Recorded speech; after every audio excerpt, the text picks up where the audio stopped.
everybody, what's up, what's going on, and welcome to the 89th episode of Raptors in 1. Denver Nuggets, they are the champions. That's right, the Joker, he finally got his. Jamal Murray, our Canadian boy, straight out of Kitchener's very own. He's got a championship. And that's it, man. Like, I am so happy for the Denver Nuggets because it's their first NBA championship in like, I don't know how many years, like 50-some years. That's big. You know, I'm glad that the Denver Nuggets got theirs. I'm glad that Jokic got his. And definitely am glad that Jamal Murray, representing Canada, he's got his. And yeah, it's just amazing. You know, finally, we can put the doubts and the hate that Jokic undeservedly gets to rest. He's a champion now. He's a two-time MVP, Finals MVP, Western Conference champion. A champion? Come on. Let's not hate on the man, alright? I don't care if his body type does not look like the prototypical elite NBA superstar. He's an NBA superstar. And now he's also a champion. I honestly feel he, at the center position, has revolutionized the center position since he came. Everybody prior to him revolutionized the center position in their own way. Like Kareem with his skyhook. And Shaq with his dominance.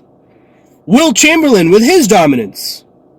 Right? So, and of course, now with Jokic, the passing big man who is elite offensively. Defensively, arguably good enough. But they won the championship. Alright, so in Raptors news, now you may have heard, of course, that Nick Nurse is gone. He is now the new head coach for the Philadelphia 76ers. Well, somebody else followed him to the Philadelphia 76ers staff, and that is none other than Rico Hines. Yep, ladies and gents, Raptors fans, that one hit me too. Honestly, even though last season was a bit of a dud, I still felt that Rico Hines, when it comes to player development, this man is just second to none. And, you know, he's done a lot for Pascal's game. And, of course, he was trying to do something similar for Scotty Barnes as well. One season, a rental, and he's gone. He went with Nick Nurse, and hey, all the power to him. They've gone to Philly. It's all good. Things are starting to look a little dark. Not gonna lie, I didn't lose patience, but I will admit it, I do not trust Bobby Webster. I trust Masai more than Bobby. I feel like any bad decision that comes, any bad moves that are made, it's because of Bobby. Any good ones is because of Masai. Now you might be thinking, well, you know, you have this bias for Masai. Yeah, fair enough. I don't know. Every time I see a press conference of Bobby Webster, it just doesn't, I don't know, it doesn't invoke any confidence in me, you know? I'm not saying you need to lie to us. I'm not saying you need to put on a big show and a shebang, but, man, I don't know. He looks more like a politician than a GM, you know? And I get it, there's politics at every level, different types of politics, but there's just something shady about Bobby. And again, like, I don't hate on the man, but I just don't trust him. That's it. So, just when things were looking bad, the Raptors have announced their new head coach, Darko Rajakovic. He used to be the assistant coach on the Memphis Grizzlies team. Ladies and gents, Raptors fans, hit the comment section if you know more about this individual. Let me know, because I'll admit it, I don't know anything about him.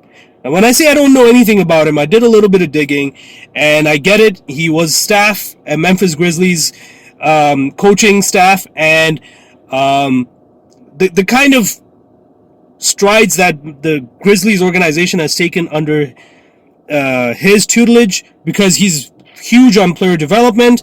You can see it in Desmond Bane's development, and you can see it in Ja Morant's development as well, and the other players in the Grizzlies organization as well. The fact that they have this kind of a swagger, apparently it comes from Darko. I don't know, maybe that's what we need. Cool. I was just glad it wasn't Nash or Redick. I'm going to be honest. No hate on them. They're just not proven coaches. And if we want that championship, we want that Larry O.B., we need a proven coach. Now you might be thinking, this guy is big on player development. How is that going to get us the championship? Well, that is the culture shift now. We cannot expect a championship, like I had mentioned in my previous episodes, 2 to 3 seasons, man. It's going to take at least 2 to 3 seasons till we can even be in the conversation for a championship run. This is where player development is going to come into play, and with the new hire now in the lead assistant coach being Jama Malalela, he's also huge on player development. That sends a clear message that the priority is going to be player development. As much as Bobby and Masai tell us otherwise, that yes, we're trying to win that championship, unless they make some major moves on the start of the trades in the offseason, starting July 1st, I honestly think player development is the main thing. It's not going to be a championship. I'm just keeping it real, guys. And you should too. And yes, not keeping it real like Dave Chappelle. You know, if any of you watch Chappelle's show where keeping it real goes wrong. No. In this case, we just need to keep our expectations tempered. It is what it is. But I do like the hire for Jama Malalela, especially because he is proven to be a decent coach. He's a championship coach in the Raptors 905, and he's a proven player developer. So that's one known that I can be comfortable with when it comes to the coaching staff hiring. Now, this number 3 pick. I'm hearing a lot of rumblings, and I'm sure Raptors fans, ladies and gents, you probably have heard these rumblings as well, that, you know, the Raptors are exploring all avenues trying to get that number 3 pick and hopefully draft Scoot. Until it happens, I'm not believing it. And you should not too. Don't expect a lot, okay? Especially when Bobby is the GM, and if Bobby is still pulling the strings. But I will say this, have all the faith in Masai Ujiri. He is going to make sure even the moves that he doesn't make will probably be the best moves. Now, I just can't wait to see what kind of roster shakeup happens, because if we're trying to get that 3rd pick, that means one of our integral pieces gotta go. Of course, I think with the way in the direction that we're going with the coaching hires, I don't think Fred's coming back. He's already opted out. He has opted out of his final year. He wants that big payday. I don't think he's coming back. As much as Bobby wants to say, oh yeah, we want Fred back, he's our leader. We want Gary Trent back. You know, we want Jakob Poeltl back. You know, we want Pascal.